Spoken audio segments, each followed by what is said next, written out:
हाय दोस्तों, welcome back to Bin Study Hub. दोस्तों, हमारी जो सीरीज़ चल रही है एमपी पुलिस पटवारी और एमपीएसआई के लिए जो सीरीज़ चल रही है, जिसमें हम महत्वपूर्ण वन लाइनर फैक्ट की चर्चा कर रहे हैं, जो हमारे लिए काफ़ी महत्वपूर्ण है। यह हमारी सीरीज़ चलती रहेगी, आपके लिए काफ़ी महत्वपूर्ण होगी और इसमें हम उसी क्वेश्चन को साझा करेंगे जो पिछली परीक्षाओं में आए हुए हैं या तो उनके आने की संभावना है। इसी तरह हम देखेंगे जितने भी ऑनलाइनर फैक्ट हैं, चर्चा करेंगे। यदि आपको इसकी पीडीएफ चाहिए तो आप Telegram channel BSH coaching page को आप ज्वाइन कर सकते हैं और वहां से आप इसकी पीडीएफ प्राप्त कर सकते हैं।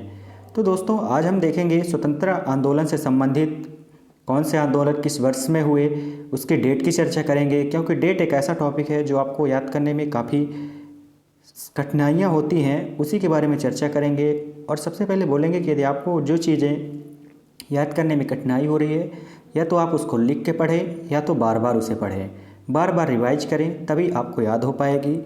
उसके अलावा और आप यदि सोचिए कि ट्रिक के माध्यम से याद कर लें तो थोड़ा सा इम्पॉसिबल टास्क है, इसलिए आप उसको बार बार रिवाइज करें, वीकली रिवाइज करें या अल्टरनेट डे पे रिवाइज कर लें, तो आपको जल्द ही वो डेट याद हो जाएगी। और एक बार याद होने के बाद आप उसको वीकली या 10 डेज़ या 15 डेज़ में आप उसको रिवाइज कर सकते हैं। तो आइए स्टार्ट करते हैं। देखते हैं कांग्रेस, भारतीय राष्ट्रीय कांग्रेस की स्थापना। याद रखना है आपको, भारतीय राष्ट्रीय कांग्रेस की स्थापना हुई थी वो 1885 में हुई थी, मुंबई के ग्वालियर टैंक मैदान में। और इसके प्रथम अध्यक्ष जो थे ए.ओ. ह्यूम थे। ए.ओ. ह्यूम थे। ये भी क्वेश्चन पूछा गया है, आपको याद रखना है। 1885 में जब भारतीय राष्ट्रीय कांग्रेस की स्थापना होती है, ए.ओ. ह्यूम प्रथम अध्यक्ष माने जाते हैं इसके। यदि हम वहीं पे बात करेंगे प्रथम भारतीय अध्यक्ष की, तो प्रथम भारतीय अध्यक्ष माने जाते हैं व्योमेश चंद्र बनर्जी। कौन? व्योमेश चंद्र बनर्जी प्रथम भारतीय अध्यक्ष माने जाते हैं इसके। आपको याद रखना है ये ए.ओ. ह्यूम प्रथम अंग्रेज अध्यक्ष हैं, तो आपको याद रखना है। और इस टाइम पे जब भारतीय राष्ट्रीय कांग्रेस की स्थापना होती है तो आपको याद रखना है 72 प्रतिनिधियों ने भाग लिया था। तो भारतीय राष्ट्रीय कांग्रेस की स्थापना 1885। इसके बाद देखेंगे अगला फैक्ट है बंग भंग आंदोलन की स्थापना कब हुई। बंग भंग आंदोलन या स्वदेशी आंदोलन के नाम से जिसे जानते हैं, यह 1905 हुए थे। बंग भंग आंदोलन कब है? 1905 का है। वहीं बात करेंगे मुस्लिम लीग की स्थापना। मुस्लिम लीग की स्थापना 1906 बंगाल विभाजन के बाद होती है। बंगाल विभाजन घटना 1905 की है, आपको याद रखना है। मुस्लिम लीग 1906। इसी के बाद कांग्रेस 1907 में भारतीय राष्ट्रीय कांग्रेस दो भागों में विभाजित हो जाता है। एक होता है नरम दल और एक होता है गरम दल, आपको याद रखना है। तो आपसे पूछ सकता है कांग्रेस का बंटवारा किस सन में हुआ, तो आपको याद रखना है 1907। कब हुआ? वर्ष 1907 में।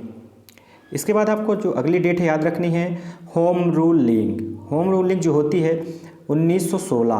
होम रूल लीग कब का है? 1916, ये भी आपको याद रखना है। 1915 में गांधी जी लौटे थे भारत, उसके बाद की घटना है। इसके बाद देखिए पूना पैक्ट।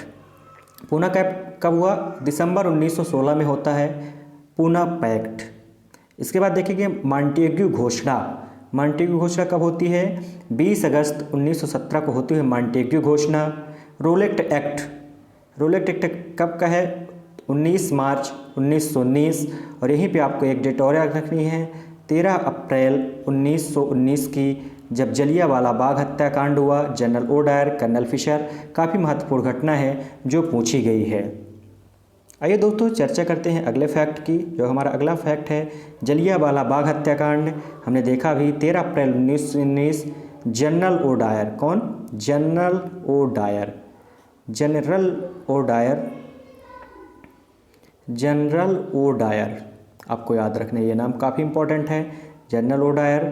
इसके बाद देखेंगे खिलाफत आंदोलन कब हुआ। खिलाफत आंदोलन वर्ष 1919 में होता है। कब होता है? खिलाफत आंदोलन वर्ष 1919 का है, जिसकी जांच के लिए हंटर कमेटी जो गठित की गई थी। खिलाफत आंदोलन मॉन्टेग्यू चेम्स्फोर्ड सुधार यह 1919 का है।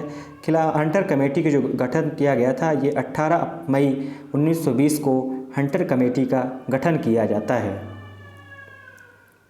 कांग्रेस का जो नागपुर अधिवेशन हुआ था, कांग्रेस का जो नागपुर अधिवेशन हुआ था वो आपको याद रखना है। कांग्रेस का नागपुर अधिवेशन हुआ वर्ष 1920 में होता है।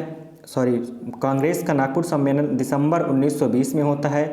यह आपको याद रखना है। कब होता है? दिसंबर 1920 में होता है और यह स्थान था नागपुर में होता है, यह आपको याद रखना है। और ये देखें तो कांग्रेस का संविधान में परिवर्तन और CB राघवाचार्यार, इस समय जब कांग्रेस का अधिवेशन होता है तो अध्यक्ष कौन थे? पूछा नहीं जाएगा पर आपको याद रखना है। इस समय कांग्रेस के थे राघवाचार्यार, इस समय कांग्रेस के अध्यक्ष थे। जब 1920 में कांग्रेस का नागपुर अधिवेशन होता है तो ये अध्यक्ष थे। इसके बाद बढ़ते हैं अगले फैक्ट की ओर। अगला फैक्ट है असहयोग आंदोलन कब हुआ? आपको याद रखना है, ये काफ़ी बार पूछा गया क्वेश्चन है। असहयोग आंदोलन वर्ष 1920, 1 अगस्त 1920 का है अपना असहयोग आंदोलन। ये भी आपको याद रखना है, काफ़ी महत्वपूर्ण डेट है आपके लिए। चौराचौरी कांड 5 फरवरी 1922, ये सीधे आपसे पूछी जाती डेट है, ये पूछी गई डेट है। चौराचौरी 5 फरवरी 1922, असहयोग आंदोलन 1 अगस्त 1922, ये पूछी गई डेट हैं, इसलिए आपको याद रखना है। स्वराज्य पार्टी की स्थापना 1 जनवरी 1913 कब हुई? स्वराज्य पार्टी की स्थापना 1 जनवरी 1913 को होती है, यह भी आपको याद रखना है। काफ़ी महत्वपूर्ण घटना है स्वराज्य पार्टी की स्थापना। इसके बाद देखना है हिंदुस्तान HRA बनता है 1924 में। कब बनता है? 1924। वही बात करें SHRA बनता है 1928 में, आपको याद रखना है, भगत सिंह थे। तो हिंदुस्तान रिपब्लिक एसोसिएशन बनता है अक्टूबर 1924 को। इसके बाद बहुत ही इंपॉर्टेंट डेट है, साइमन कमीशन की नियुक्ति कब की गई? साइमन कमीशन की नियुक्ति की गई 8 नवंबर 1927 को। साइमन कमीशन की नियुक्ति कब गई? 8 नवंबर 1927 को। और वहीं आपसे पूछा जाता है कि साइमन कमीशन भारत कब पहुंचा? ये आपके लिए काफ़ी इंपॉर्टेंट डेट है और काफ़ी कन्फ्यूजन भरी डेट है। तो आपको याद रखना है साइमन कमीशन की जो नियुक्ति होती है, नियुक्ति की गई या बनाया गया तो 8 नवंबर को बनाया गया, 8 नवंबर 1927 को बनाया गया। और भारत कब पहुंचा? साइमन कमीशन भारत कब आया? यह डेट आपको याद रखनी है, 3 फरवरी 1928 को। कब आया? 3 फरवरी 1928 को साइमन कमीशन भारत पहुंचा। यह काफ़ी महत्वपूर्ण डेट है। नेहरू रिपोर्ट आपको याद रखना है, साइमन कमीशन की जांच के लिए बनाई गई थी, यह 1928 की है। बारदोली सत्याग्रह आपको याद रखना है, काफ़ी इंपॉर्टेंट है, अक्टूबर 1928 का है बारदोली सत्याग्रह। वही भी बात करेंगे लाहौर षड्यंत्र की। लाहौर षड्यंत्र 8 अप्रैल 1929 का है लाहौर षड्यंत्र। कांग्रेस का लाहौर अधिवेशन हुआ था, ये भी आपको याद रखना है, दिसंबर 1929 में हुआ कांग्रेस का लाहौर अधिवेशन। और इस समय जो कांग्रेस के लाहौर अधिवेशन के समय अध्यक्ष थे कांग्रेस के, वह जवाहरलाल नेहरू थे। कौन थे? आपको इंपॉर्टेंट है, याद रखना है। कांग्रेस के अध्यक्ष कौन थे लाहौर अधिवेशन के समय? जवाहरलाल नेहरू थे। और इसी लाहौर अधिवेशन में स्वतंत्रता स्वाधीनता मनाने की घोषणा की गई थी 26 जनवरी को, इसी के कारण प्रत्येक वर्ष 26 जनवरी को स्वतंत्रता दिवस मनाया जाता है, आपको याद रखना है। इसके बाद देखेंगे जो कांग्रेस का लाहौर अधिवेशन होता है दिसंबर 1929 में, अध्यक्ष हमने देखा जवाहरलाल नेहरू थे, आपको याद रखना है। और इसी लाहौर अधिवेशन में आपको एक इम्पॉर्टेंट फैक्ट है, इसी अधिवेशन में ही पूर्ण स्वराज्य की मांग की गई थी, आपको याद रखना है। पहली बार पूर्ण स्वराज की मांग की गई थी इसी लाहौर अधिवेशन में, काफ़ी महत्वपूर्ण है, ये आपको याद रखना है। इसके बाद देखेंगे स्वाधीनता दिवस की घोषणा कब हुई? स्वाधीनता दिवस की घोषणा होती है 2 जनवरी 1930 को होती है, आपको याद रखना है। स्वाधीनता दिवस की घोषणा 2 जनवरी 1930 को होती है। 12 नमक सत्याग्रह 12 मार्च 1930 को शुरू हुआ और 5 अप्रैल 1930 तक चला नमक सत्याग्रह, ये भी आपको याद रखना है। इसके बाद बात करेंगे सविनय अवज्ञा आंदोलन की। तो सविनय अवज्ञा आंदोलन 6 अप्रैल 1930 का है। कब का है? सविनय अवज्ञा आंदोलन 6 अप्रैल 1930 का है, ये भी आपको याद रखना है, वेरी वेरी मोस्ट क्वेश्चन है। इसके बाद बात करेंगे गोलमेज सम्मेलन, जो राउंड टेबल कॉन्फ्रेंस हुई थी, जो प्रथम गोलमेज सम्मेलन हुआ, आपको सीधे याद रखना है 1930, 1931 और 1932 तीनों गोलमेज सम्मेलन, ये प्रथम, द्वितीय और तृतीय गोलमेज सम्मेलन हुआ 1932। इसके बाद हुआ गांधी इरविन पैक्ट 1931 में होता है, 8 मार्च 1931, वेरी मोस्ट है। गांधी इरविन समझौता हुआ था, यह गांधी इरविन पैक्ट 8 मार्च 1931 को होता है, यह भी आपको इंपॉर्टेंट है, काफ़ी इंपॉर्टेंट है, आपको याद रखना है। द्वितीय गोलमेज सम्मेलन हुआ 7 सितंबर 1931, डेट नहीं पूछी जाती, सीधे आपसे सन पूछा जाता है, तो आपको सन याद रखना है, 1930, 1931 और 1932, प्रथम, द्वितीय और तृतीय, ठीक है। बढ़ते हैं अगले फैक्ट की ओर। अगला जो फैक्ट है, कम्युनल अवार्ड सांप्रदायिक पंचायत कब का है, आपको याद रखना है। वेरी मोस्ट क्वेश्चन है, 16 अगस्त 1932 का है। वेरी मोस्ट क्वेश्चन है, आपको याद रखना है। कम्युनल अवार्ड या सांप्रदायिक पंचायत जो है 16 अगस्त 1932 का है। पूना पैक्ट की बात करें, पूना पैक्ट सितंबर 1932 का है। और गोलमेज सम्मेलन, तिथि गोलमेज सम्मेलन 1932 के हमने चर्चा की, कब का है, 1932 का है। 17 नवंबर 1932 का है तिथि गोलमेज सम्मेलन। तो ये भी आपको याद रखना है, काफ़ी महत्वपूर्ण है। इसके बाद देखेंगे कांग्रेस सोशलिस्ट पार्टी का गठन जो हुआ, जो कांग्रेस सोशलिस्ट पार्टी थी इसका गठन 1934 में होता है। कब होता है, कांग्रेस सोशलिस्ट पार्टी का गठन 1934 में होता है। और वही फॉरवर्ड ब्लॉक की स्थापना सुभाष चंद्र बोस ने की थी 1 मई 1939 को। यह भी पूछा गया क्वेश्चन है, फॉरवर्ड ब्लॉक की स्थापना कब और किसने की, तो 1 मई 1939 को सुभाष चंद्र बोस ने फॉरवर्ड ब्लॉक की स्थापना की। इसके बाद देखेंगे मुक्ति दिवस कब मनाया जाता है। मुक्ति दिवस मनाया जाता है 22 दिसंबर को। कब मनाया जाता है, 22 दिसंबर को मनाया जाता है मुक्ति दिवस। काफ़ी इंपॉर्टेंट है, पूछा गया क्वेश्चन है। इसके बाद चर्चा करेंगे पाकिस्तान शब्द की मांग कब की गई। तो देखेंगे पाकिस्तान शब्द की मांग की गई 1940 में, पहली बार पाकिस्तान शब्द की मांग की गई। पाकिस्तान की मांग की गई, शब्द की नहीं, पाकिस्तान की मांग की गई। अगस्त प्रस्ताव कब का है, 8 अगस्त 1940 का है। ये भी आपको याद रखना है, काफ़ी महत्वपूर्ण है, पूछा गया क्वेश्चन है। अगस्त प्रस्ताव कब का है, 8 अगस्त 1940 का। क्रिप्स मिशन कब का है, 1942 का, मार्च 1942। ये भी आपको याद रखना है, 8 अगस्त, और इसमें आपको मार्च याद रखना है, मार्च 1942 का है। भारत छोड़ो प्रस्ताव कब आया, भारत छोड़ो आंदोलन 8 अगस्त 1900, काफ़ी इंपॉर्टेंट है, 8 अगस्त 1942 का है भारत छोड़ो। उसके बाद करें शिमला समझौता की बात करेंगे, तो शिमला समझौता 25 जून 1945 का है, शिमला समझौता। दोस्तों ये जितने भी फैक्ट हैं काफ़ी महत्वपूर्ण हैं, हम आपको बार बार बता रहे हैं, काफ़ी महत्वपूर्ण प्रश्न हैं। और इसमें से लगभग अगर हमने यहाँ पे 40, 50, 100 जितने भी फैक्ट कवर किए उसमें से लगभग 90% पूछा गया है। आपको यकीन नहीं, आप कोई भी पेपर उठा के देख सकते हैं, इससे क्वेश्चन पूछा गया है। नौसेना विद्रोह कब हुआ, 19 फरवरी 1946 को। क्लेमेंट एटली, प्रधानमंत्री एटली जो थे, उनकी घोषणा 15 मार्च 1946 को हुई। कब हुई, 15 मार्च 1946 को क्लेमेंट एटली घोषणा करते हैं। वहीं कैबिनेट मिशन का भारत आगमन कब हुआ, कैबिनेट मिशन भारत आया 24 मार्च 1946 को कैबिनेट मिशन भारत आया। यह आपके लिए काफ़ी महत्वपूर्ण डेट है, याद रखना है। चर्चा करेंगे अगले फैक्ट की। अगला फैक्ट हमारा है प्रत्यक्ष कार्रवाई दिवस कब मनाया जाता है। Direct action day, direct action day 16 अगस्त को मनाया जाता है। 16 अगस्त को 1946 से मनाया जाता है। 16 अगस्त को प्रत्यक्ष कार्रवाई दिवस मनाया जाता है, आपको याद रखना है। कब मनाया जाता है, 16 अगस्त को प्रत्यक्ष कार्यवाही दिवस, प्रत्यक्ष कार्रवाई दिवस मनाया जाता है 16 अगस्त को। एंट्री गवर्नमेंट की स्थापना कब हुई, ये भी आपको याद रखना है। एंट्री गवर्नमेंट की घोषणा होती है 2 सितंबर 1946 को, काफ़ी महत्वपूर्ण है। माउंटबेटन योजना कब आया, माउंटबेटन प्लान कब आया, माउंटबेटन प्लान आता है 3 जून 1947 को आता है माउंटबेटन प्लान। स्वतंत्रता की डेट क्या है, आपको याद रखनी है। स्वतंत्रता की डेट है 15 अगस्त 1947 को स्वतंत्रता की घोषणा की गई। और पाकिस्तान और भारत 2 डोमिनियन की घोषणा की गई, एक भारत और एक पाकिस्तान। ये आपको याद रखना है। लेकिन आपको याद रखना है 15 अगस्त 1947 तक, ये जब तक संविधान सभा बनकर तैयार नहीं हो जाती है तब तक जो शासन चलाया गया था, वह शासन जो चलाया गया था वो 1935 के भारत शासन अधिनियम के अकॉर्डिंग ही चलाया गया था। यह घोषणा की गई थी माउंटबेटन प्लान में कि जब तक संविधान सभा बनकर तैयार नहीं हो जाएगी तब तक शासन का संचालन 1935 के भारत शासन अधिनियम के तहत किया जाएगा। यह भी आपको याद रखना है।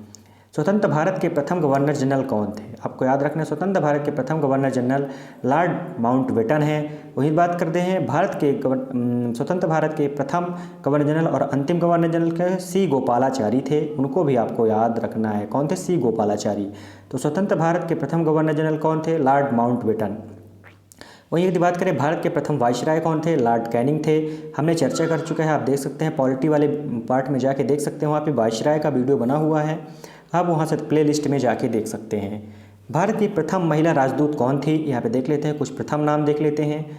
भारत की प्रथम महिला राजदूत थी विजय लक्ष्मी पंडित, काफ़ी इंपॉर्टेंट, वेरी मोस्ट है और बार बार पूछा गया क्वेश्चन है, इसलिए आपको याद रखना है। भारत का प्रथम परमाणु रिएक्टर कौन है, सबसे कन्फ्यूजन भरा क्वेश्चन है। भारत के प्रथम परमाणु रिएक्टर का नाम है अप्सरा, यह आपको याद रखना है। इसके बाद देखेंगे भारत का भारत की प्रथम महिला पायलट कौन थी? प्रेमा माथुर थी भारत की प्रथम महिला पायलट। इसके बाद बात करेंगे भारत की प्रथम वायुसेना की प्रथम महिला पायलट कौन थी? हरिता कौर देवोल थी। कौन थी? हरिता कौर देवोल। ये भी आपको याद रखना है, वेरी वेरी मोस्ट क्वेश्चन है, विविध है, देख लेना है आपको।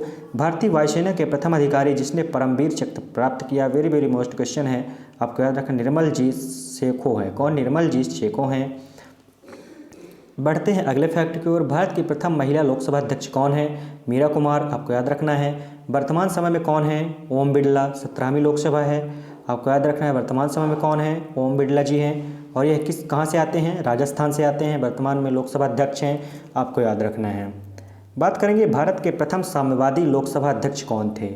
वेरी वेरी मोस्ट क्वेश्चन है, भारत के प्रथम साम्यवादी लोकसभा अध्यक्ष कौन थे? तो सोमनाथ चटर्जी थे, आपको याद रखना है। भारत के पहले मुख्य चुनाव आयुक्त कौन थे? भारत के पहले मुख्य चुनाव आयुक्त कौन थे? सुकुमार सेन। ये भी वेरी मोस्ट क्वेश्चन है, पूछा गया क्वेश्चन है, आपको याद रखना है। भारत के पहले गृह मंत्री कौन थे? सरदार वल्लभ भाई पटेल। और आपको पता होगा 31 अक्टूबर को इनकी जयंती मनाई जाती है। कब मनाई जाती है? 31 अक्टूबर को इनकी जयंती मनाई जाती है, राष्ट्रीय एकता दिवस मनाया जाता है, आपको याद रखना है।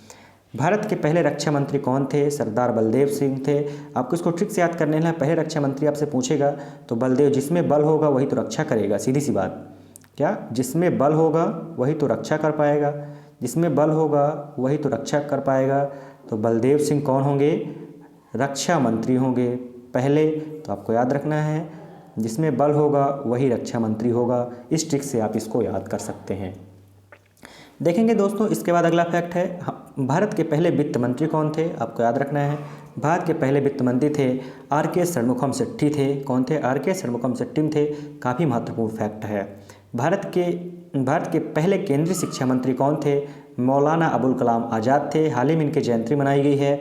यदि आपको मौलाना अब्दुल कलाम आज़ाद से डिटेल में आप जानकारी प्राप्त कर चाहते हैं तो आप प्लेलिस्ट में जाके वहाँ से व्यक्तित्व में आप जाके देख सकते हैं। मौलाना अब्दुल कलाम आज़ाद के बारे में एक कंप्लीट वीडियो पड़ी हुई है जो आपको काफ़ी हेल्पफुल होगी। उसमें भी हमने मौलाना अब्दुल कलाम से जितने भी फैक्ट हैं उनको कवर करने की कोशिश की है। काफ़ी महत्वपूर्ण वीडियो हो सकता है, तो आप देख सकते हैं। इसके बाद हम बात करेंगे, कुछ यहाँ पे इंपॉर्टेंट बात करेंगे, कांग्रेस के अधिवेशन में महिला की बात करेंगे। देखेंगे कांग्रेस के अधिवेशन में महिला की महत्व भूमिका क्या है। तो यहाँ पे आपको महिला का आपने याद रखना है, महिला का लकी नंबर आपके लिए क्या है? 8। महिला का लकी नंबर हम रिलेट करेंगे 8 से रिलेट करेंगे। और आपको याद रखना है महिलाओं के लकी नंबर हम बात करेंगे 1916 और इसमें 8 जोड़ेंगे तो 1924, और 1924 में 8 जोड़ेंगे तो हम बात करेंगे 1932 की। तो आपको याद रखना है 1916 में महिला अध्यक्ष कौन थी? एनी बेसेंट थी, आपको याद रखना है। सरोजिनी नायडू थी, आपको ये भी याद रखना है। कौन थी? कांग्रेस की महिला अध्यक्ष कौन थी? आपको याद रखना है। कब? 1916 के समय पर जो कांग्रेस की महिला अध्यक्ष होती हैं तो आपको याद रखना है प्रथम महिला अध्यक्ष बनती हैं एनी बेसेंट। कौन बनती हैं? Annie Besant. तो एक फैक्ट आपके लिए ये हो गया, कांग्रेस की प्रथम महिला अध्यक्ष कौन है? एनी बेसेंट हैं। कब बनती हैं? 1916 में। उसके बाद हम चर्चा करेंगे जो दूसरी जो कौन थी, पहली तो एनी बेसेंट हो गई, प्रथम महिला अध्यक्ष हो गई। दूसरी की हम बात करेंगे 1924 में कौन बनती हैं? सरोजिनी नायडू। कौन बनती हैं? सरोजिनी नायडू बनती हैं। ये प्रथम महिला अध्यक्ष हैं, लेकिन सरोजिनी नायडू की बात करें ये प्रथम भारतीय महिला अध्यक्ष हैं 1924। इसके बाद बात करेंगे 1932 में नलिनी सेनगुप्ता। कौन बनती है? नलिनी सेनगुप्ता बनती है, आपको याद रखना है। तो हमने चर्चा की 3 फैक्ट की चर्चा की, 3 डेट हैं। एक है 1916, फिर है 1924, 8 जोड़ेंगे, फिर जोड़ेंगे 8 तो क्या आएगा? 1932। तो आपको याद रखना है नलिनी सेनगुप्ता। नलिनी सेनगुप्ता ये थी महिला अध्यक्ष की बात हम कर रहे हैं, कांग्रेस की महिला अध्यक्ष। यहाँ पे 1924 में कौन बनती हैं? 1924 में आपको याद रखना है सरोजिनी नायडू। कौन बनती हैं? सरोजिनी नायडू। और ये सरोजिनी नायडू प्रथम भारतीय हैं, ये भारतीय हैं जो प्रथम भारतीय महिला हैं जो कांग्रेस के अध्यक्ष बनती हैं। सरोजिनी नायडू ये इंडियन हैं, आपको याद रखना है, प्रथम इंडियन हैं। और यदि आपसे पेपर में पूछा गया है प्रथम महिला कौन है तो ये भी आपको याद रखना है, कन्फ्यूज नहीं होना है। कौन है? Annie Besant. यदि आपसे प्रथम महिला पूछ रहा है तो एनी बेसेंट लगाना है 1916 में। यदि आपसे पूछ रहा है प्रथम भारतीय महिला सरोजिनी नायडू लगाना है आपको, 1924 में बनी सरोजिनी नायडू, ये आपको लगाना है। जो सरोजिनी नायडू बनती है कानपुर अधिवेशन से बनती हैं, जो 1924 में बेलगांव अधिवेशन होता है महात्मा गांधी की अध्यक्षता में, उसके बाद बनती हैं सरोजिनी नायडू 1924 में। उसके बाद 1932 में नलिनी सेनगुप्ता बनती हैं, कांग्रेस की महिला अध्यक्ष बनती हैं। तो आपको याद रहे कांग्रेस की 3 महिला अध्यक्ष थीं। पहली एनी बेसेंट प्रथम अध्यक्ष हुई, दूसरी हुई सरोजिनी नायडू जो प्रथम भारतीय हुई और दूसरी महिला अध्यक्ष हुई। वहीं तीसरी की बात करें तो नलिनी सेनगुप्त हैं कांग्रेस की अध्यक्ष। यहाँ पे हमने देखा। तो यह वीडियो हमारे लिए काफ़ी इम्पोर्टेंट है। चाहे यदि आप पुलिस, पटवारी और एमपीएसआई के साथ साथ आप एमपीपीएससी में भी ये सारे फैक्ट पूछे गए हैं। सारे पिछली परीक्षाओं में आए हुए सारे प्रश्न हैं, आपको याद रखना है। काफ़ी महत्वपूर्ण यह लेक्चर आपके लिए है। यदि आपको हमारी यह वीडियो पसंद आई हो तो हमारी वीडियो को ज़्यादा से ज़्यादा शेयर करें ताकि ज़्यादा से ज़्यादा लोगों तक पहुंच सके, और हमारे चैनल को सब्सक्राइब करें। यदि आपको पीडीएफ चाहिए तो आप पीडीएफ के लिए Telegram channel basics coaching page या बिंद स्टडी आप ज्वाइन कर सकते हैं और वहाँ से आप सीधे पीडीएफ प्राप्त कर सकते हैं। यदि आप इसी तरह वीडियो प्राप्त करना चाहते हैं तो हमारे साथ बने रहें। वीडियो को लाइक, शेयर और चैनल को सब्सक्राइब करें। मिलते हैं ऐसी वीडियो के साथ नेक्स्ट डे।